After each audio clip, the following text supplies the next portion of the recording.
পানির উপর দাঁড়িয়ে আছে আস্ত এক চালতা গাছ, নেই মাটি নেই শিকড়, অথচ গাছটি দিব্যি দাঁড়িয়ে আছে মাথা উঁচু করে। কিভাবে সম্ভব?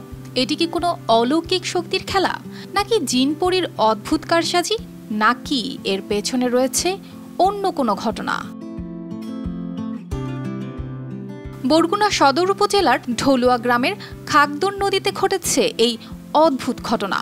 সাধারণত নদীর পাড়ে থাকা গাছগুলো যখন স্রোতে ভেসে যায় তখন সেগুলো নুয়ে পড়ে পানিতে, কিন্তু এই চালতা গাছটি যেন একেবারে উল্টো।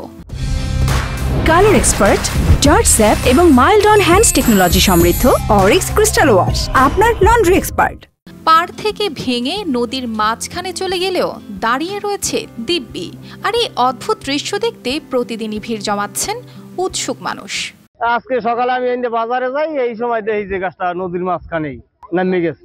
এটা আল্লাহ নিলে খেলা ছাড়া আমরা কিছু কইতে পারবো না আর বুঝবো না, কারণ একটা গাছ যত মাটি থাক তার উপরে যে ডালফালা এমনি নামলে কাইতেই পড়ার কথা, কিন্তু সেটা দেখি না, দেখি সেই মাঝখানে যাই দাঁড়াই রয়েছে। সমস্ত গাছ তো কাটতেই পড়বে, কিন্তু এই জায়গায় দিয়া সকালে চলিয়ে গেছে এবং একদম মাঝে যাইয়া বসে রয়েছে, যেভাবে তাতে বোঝা যায় হারে কেউ রোপণ করে থইছে এরকমের অবস্থা।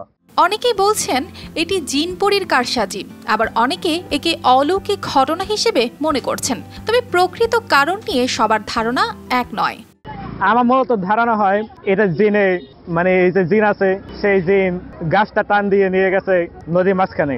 কেউ বলছেন নদীর ভাঙন এবং স্রোতের কারণে গাছটি পাড় থেকে ভেঙে নরম কাদা মাটিতে দাঁড়িয়ে গেছে। নদীতে অপরিকল্পিত ড্রেজিংয়ের ফলে পাড় খাড়া হয়ে গিয়েছে, ফলে মাটি ভেঙে গাছটি নদীর মাঝে গিয়ে দাঁড়িয়ে থাকতে পেরেছে। রাত্রে যখন জোয়ার আসে ওই গাছের ধরেন 3 সাইডে মাটি, 1 সাইডে মাটি নাই, ওই গাছ আস্তে আস্তে ওই জয়া সহ নামিয়ে আস্তে আস্তে হাইটে গেছে। গাছটি দেখতে আসছে অনেক দর্শনার্থী। তাদের ধারণা গাছের শিকড় সহ পাড় ভেঙে গিয়ে কাদা মাটিতে আটকে থাকার কারণেই গাছটি দাঁড়িয়ে আছে।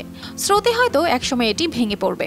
হয়তো বা দেখা গেছে যে ওই যে গাছের গোড়ায় অনেকগুলো মাটি ছিল, পড়ে আর কি স্বেচ্ছায় নামে গেছে, কিন্তু মানুষ বলতেছে অলৌকিক, কিন্তু আমি এই বিষয়ে অলৌকিক বলতে আমি কিছু বিশ্বাস করি না, আমি জানিও না। প্রাকৃতিক কিংবা অলৌকিক যাই হোক, এই গাছ যেন একটি সতর্ক বার্তা দিচ্ছে।